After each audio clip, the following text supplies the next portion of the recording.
ओं सर्वमंगलमंगल्ये शिवे सर्वार्थसाधिके शरण्ये त्र्यंबके गौरी नारायणी नमस्तुते। सृष्टिस्थिति विनाशानं शक्तिभूते सनातनी गुणाश्रय गुणमये नारायणी नमस्तुते।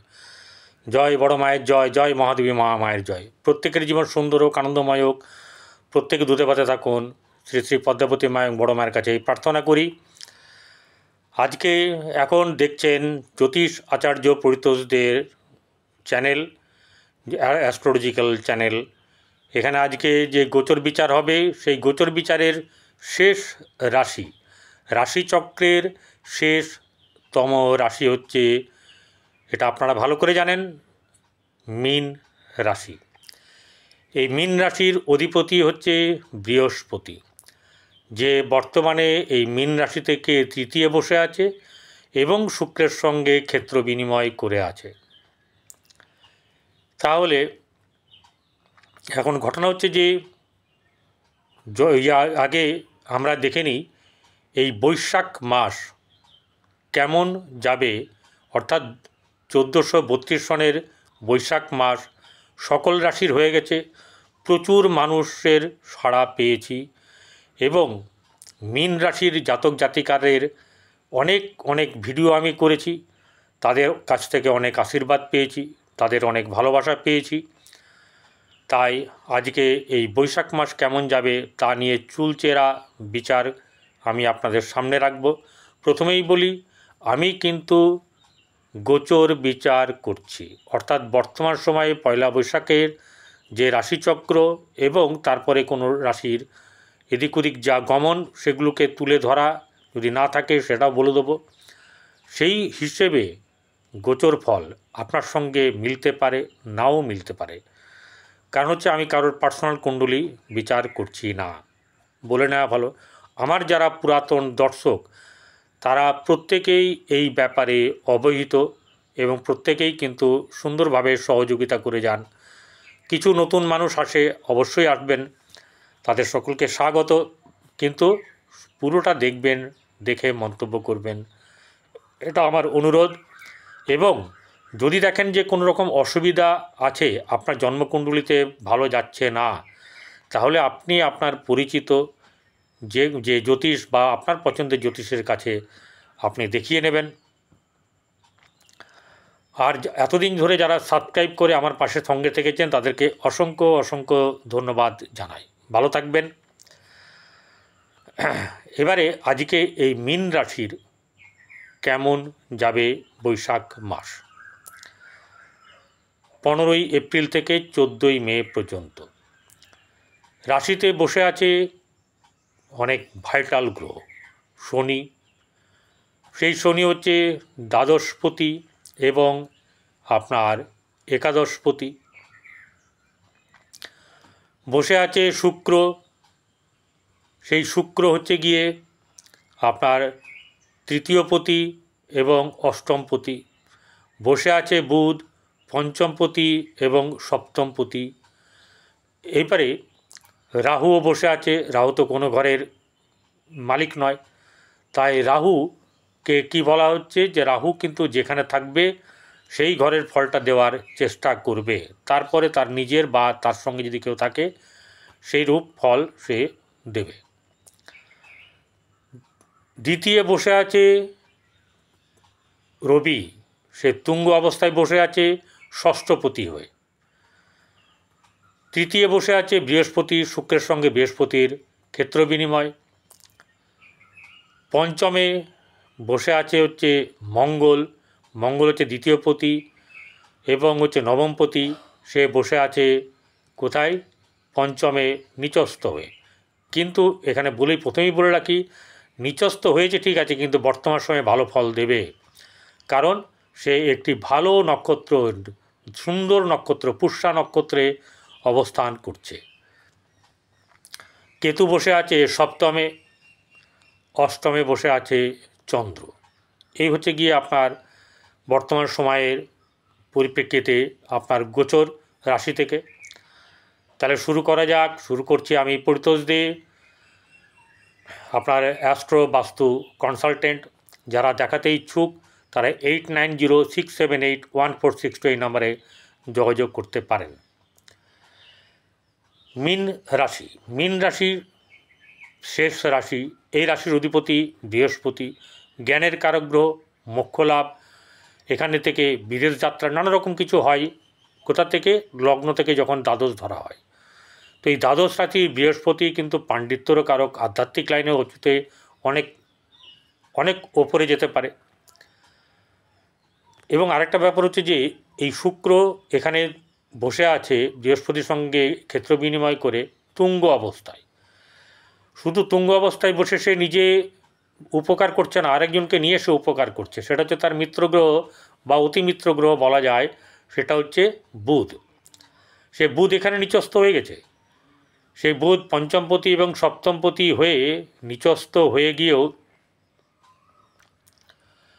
চতুর্থপতি এবং আপনার চতুর্থপতি এবং হচ্ছে সপ্তমপতি, ভুল বলেছিলাম, চতুর্থপতি এবং সপ্তমপতি সে নিচস্থ হয়েও এখানে শুক্র যেহেতু তুঙ্গ, তাই এখানে বুধের নিচ ভঙ্গ রাজযোগের ফল দেবে।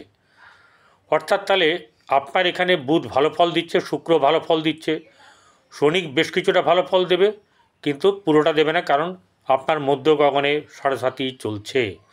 সেখানে রাহুও বসে আছে।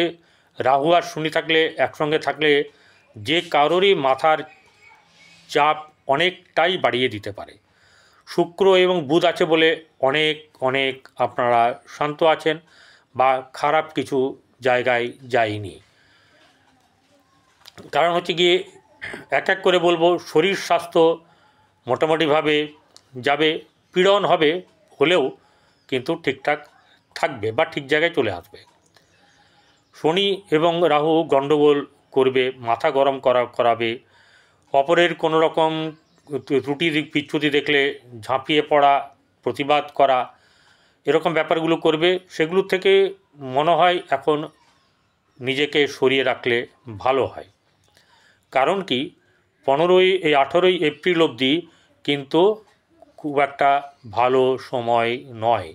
তাই এই সময়তে একটুখানি নিজেরা যদি ঠিক সাবধানে থাকেন, তাহলে অনেকটাই আপনাদের পক্ষে যাবে সব কিছু। কারণ আমি চাইবো সব কিছু ভালো কিছু আপনার পক্ষেই যাক। মাথা গরম হবে, পারিবারিক ব্যাপার শুভ থাকবে। আচ্ছা, আরেকটা জিনিস হচ্ছে গিয়ে আপনার যেটা ঘটনা, সেই জিনিসটা হচ্ছে গিয়ে যে দ্বিতীয় জায়গা, আপনার আর্থিক দিক শুভ যাবে, কি দ্বিতীয় জায়গায় তুঙ্গ ষষ্ঠপতি, তাহলে আপনার প্রতিষ্ঠার জায়গাতে থেকে অর্থ রোজগারের একটা ব্যাপার আসবে এবং সহসাও হতে পারে, মানে হঠাৎ যাকে বলা হয় সেরকম ব্যাপার ঘটার কিন্তু সম্ভাবনা আছে। যেহেতু লগ্নে রাহু এবং শনি আছে, হঠাৎ কোনো কিছু আপনার পক্ষে যাওয়ার সম্ভব আছে। দ্বিতীয় রবি আছে, সম্মান, আমি জানি যে সম্মান ছাড়া, আপনাকে সম্মানে বিচ্যুত হলে আপনি ছাড়বেন না, সেটা এক চুল সমান হলেও, কিন্তু একটা ঘটনা, সম্মান নিয়ে টানাটানি হলেও আপনি বলবেন, কিন্তু এখানে একদম প্রতিবাদ মুখর হয়ে ফেটে পড়বেন না, ঠিক আছে? আপনার মাথায় বুদ্ধি আছে, যথেষ্ট জ্ঞানী লোক, শুক্র বুধ বসে আছে, মাথা ঠান্ডা করে উত্তর দেবেন, আপনি ঠিক অপর লোক বুঝে যাবে। কারণ এই সময়টা ভালো না। আর্থিক দিক ভালো আসবে, কর্মের দিক থেকে শুভ যাবে। রাশিতে বসে আছে শনি, কর্মের কারক গ্রহ। শুক্র যাই হোক, শুক্র এখানে শুভ গ্রহ না হলেও শুক্র তো নিজে শুভ, তাহলে এখানে তুঙ্গর ফল তো দেবে এবং অনেক কিছুই দেবে। তাহলে কী হচ্ছে, পরিবারের সঙ্গে বা আত্মীয়স্বজনের সঙ্গে কখনো মানে ঝুটঝামেলা লেগে যাওয়া বা কথা কাটাকাটি হওয়ার সম্ভাবনা আছে, সেদিক থেকে সাবধানে থাকবেন। তৃতীয় বৃহস্পতি, ভাই বোনদের সঙ্গে সম্পর্কের উন্নতি আছে, ভাই বোনদের সঙ্গে সম্পর্ক শুভ হবে এবং সেটা ভালো হবে, যদিও মাঝে মাঝে খুটকাট একটু লাগবে, কারণ স্যাটার্নের দৃষ্টি এই তৃতীয় ভাবের উপর পড়ে গেছে। এইবারে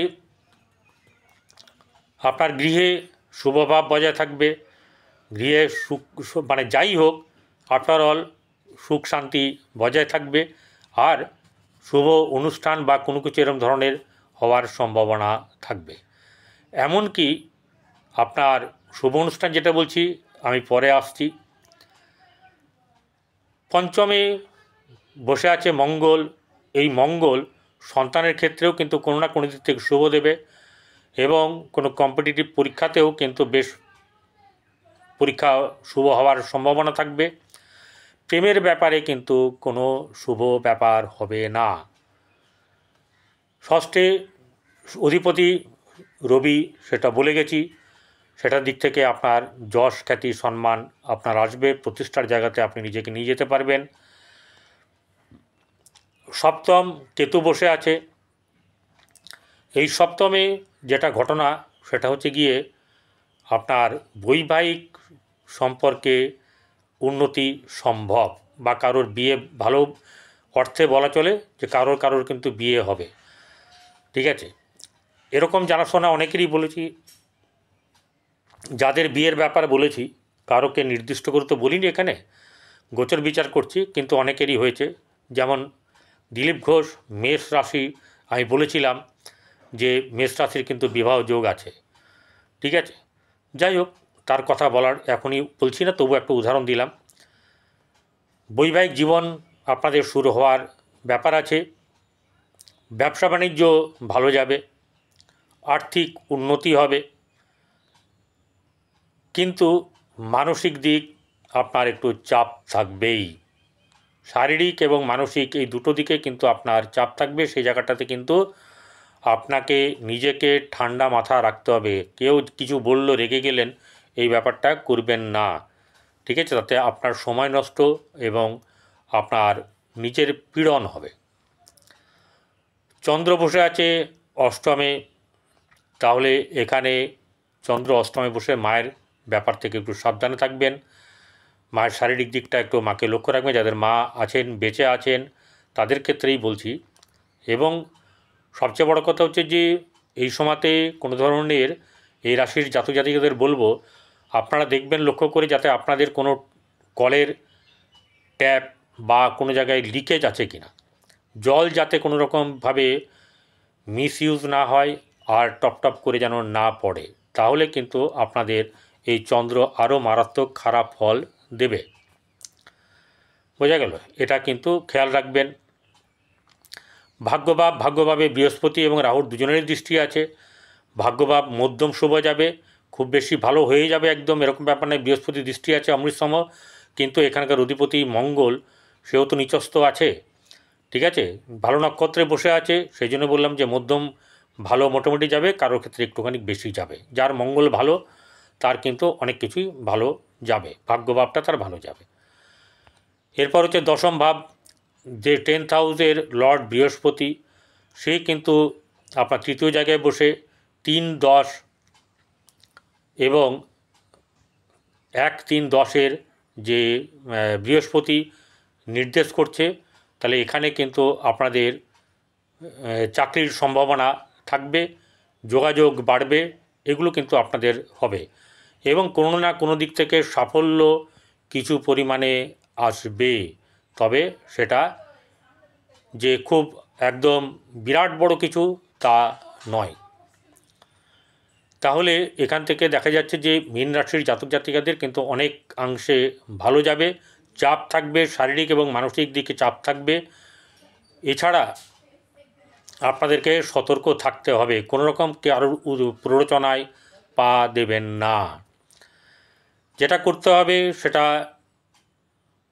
বিশেষ করে প্রত্যেক দিন সকালবেলায় ঘুম থেকে এমনভাবে সময় উঠবেন যাতে করে সূর্য ওঠার আগেও গিয়ে অপেক্ষা করেন সূর্য ওঠার, এবং সূর্য উঠে গেলে আপনারা যেটা করবেন সেটা হচ্ছে গিয়ে আপনারা সূর্য অর্ঘ্য দেওয়া, সূর্য মন্ত্র জপ করা, প্রণাম করা, এগুলো করবেন।